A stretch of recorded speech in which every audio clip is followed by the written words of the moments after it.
Vous savez, il y a des gens, ils ont une foi, ils ont une émouna extraordinaire. Voilà que un jour, j'ai un voisin. Il me dit, je travaille dans les mines d'or au Ghana.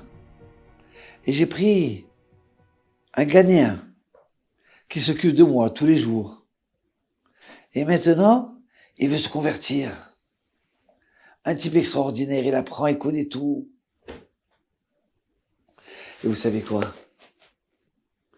Quand il est venu me voir, alors il m'a raconté qu'il connaissait la vraie histoire d'Abraham, de Yitzhak, de Yaakov. Il m'a dit, mon père, vous savez, mon père, il est idolâtre. Et j'ai expliqué à mon papa, papa, mais ça sert à rien les idoles. Il n'a pas voulu écouter. Et un matin, il se lève, il a vu toutes les statues cassées. Il a dit, mais qui c'est qui a fait ça? C'est toi, Claude? Alors j'ai dit, non, c'est pas moi. Tu vois la statue, là, la grande statue, c'est elle qui a tué les autres. Et alors son père, il s'énerve et dit, mais depuis quand on a vu une statue qui bouge? Alors il lui dit, papa, toi, même tu reconnais que ces statues, elles valent rien du tout. Et tu fais l'idolâtrie? Il était heureux. Vous savez quoi? Ça, c'est le Midrash. Avec Avraham Avinu. Avraham Avinu, quand il a vu son papa Terah, il a dit, il avait un supermarché de statues. Et voilà qu'Avraham, il dit, papa, pourquoi tu vends ces statues? Tu sais très bien que tout ça c'est faux. Et voilà, il leur apporte à manger. Tout ça c'est faux. Il y a un Dieu qui dirige ce monde-là. Et le père, il lui dit, tais-toi. Tu comprends rien. C'est faux. Alors Abraham, un matin, il a cassé toutes les statues. Et quand le père il est rentré, il a dit, mais c'est quoi ça? Et vous savez quoi?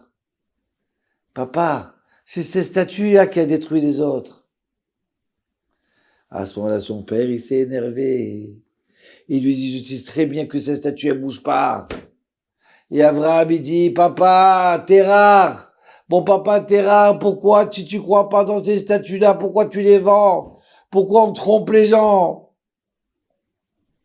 Et là, Abraham Avinu, il a été donné au roi Nimrod. Abraham, c'était un homme dangereux pour la population.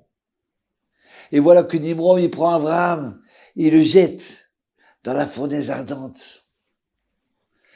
Et juste avant de le jeter, Nimrod, il dit, prosterne-toi à la statue.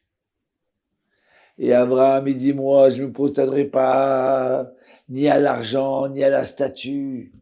Il n'y a qu'un seul Dieu. Shema Israël. Adonai Eloheinu, Adonai Echad. Il n'y a qu'un seul Dieu qui a créé ce monde-là.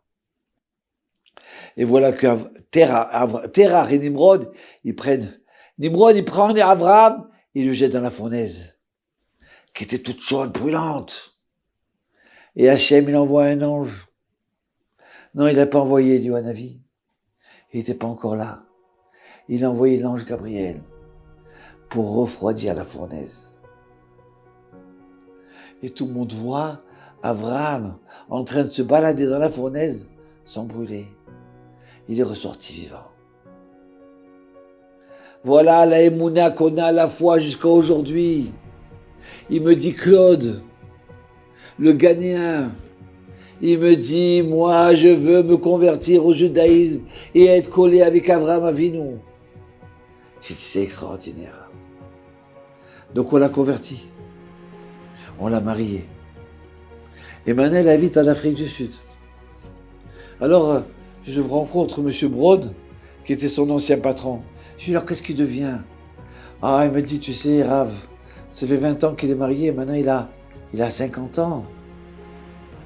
Et quoi, il n'a pas d'enfant? Non, il n'a pas d'enfant. Alors, M. Brown, il me dit, et je lui ai dit, tu sais, on peut t'aider pour adopter un enfant. Et là, Claude, il a dit, ah non, j'adopte pas un enfant. Mais pourquoi? Ça y est, c'est trop tard. Ta femme, elle a 50 ans aussi. Et là, Claude, il dit, Monsieur Brown, Vous savez que je suis juif.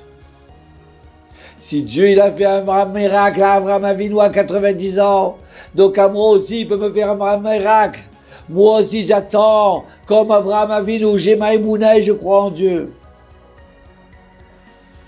Il m'a dit, c'est quoi? Je me suis mis à pleurer. Oui, il y a des gens extraordinaires. Oui, sur les chemins d'Avraham Avinu. Vous comprenez? C'est ça la émouna. La émouna, c'est de croire. Quand on croit que Dieu dirige ce monde, alors on ne se dispute pas. Alors on essaie de calmer les choses.